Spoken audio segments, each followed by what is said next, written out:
it's a twofold event really, because it's a joint meeting with TINNET, which is a European initiative which is trying to set some guidelines for the way in which tinnitus research on humans is being done. That was the first part of the meeting. And the second part of the meeting is really just to bring together researchers in tinnitus so that we can inform each other, network, set up collaborations and find out basically what's going on in the field.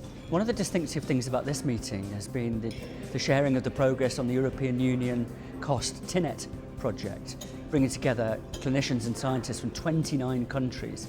And that mixture of different insights and perspectives is actually really helpful and it's going to bear real fruit, I think. There's so many people coming from around the world, not just in Europe, but in the US as well and elsewhere, all bringing their kind of unique perspective to tinnitus and research. Because we're new in the field, this conference gives us a chance to gauge whether what we're doing has real value and whether people think it's worth pursuing.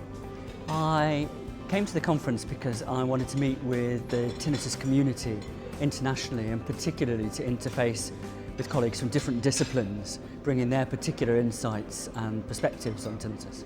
We have basic scientists, we have people who are trying to understand the underlying neural aspects of how tinnitus works, we have clinicians, we have people here from industry, we have some patients, we have people at the very top of their careers, very senior professors, and we have the very newest PhD students.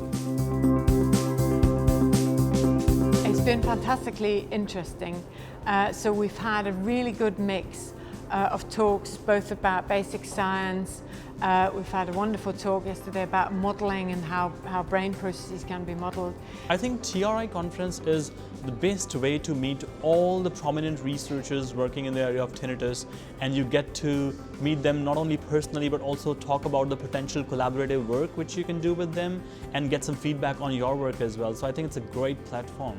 I had some very interesting work on cochlear implants this morning and how they can be used to alleviate tinnitus, and some of the basic science work is really inspiring. I'm really looking forward to meeting colleagues from around the world that I haven't seen for a long time and be sharing both kind of personal and also kind of academic ideas about tinnitus.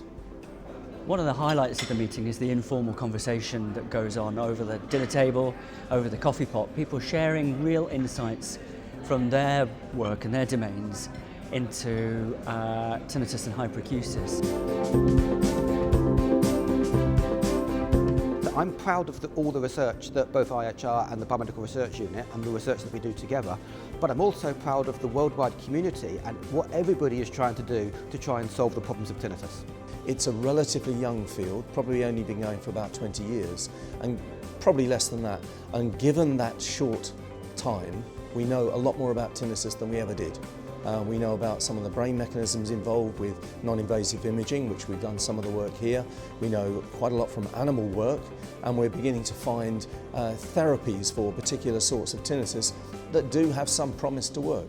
I can't imagine that we'll end up with a magic bullet for all of tinnitus within 5 years, but we're at least moving in the right direction at last. We've seen over 300 delegates at this meeting, and a large number of people have never attended a tinnitus conference or never attended this particular tinnitus conference before.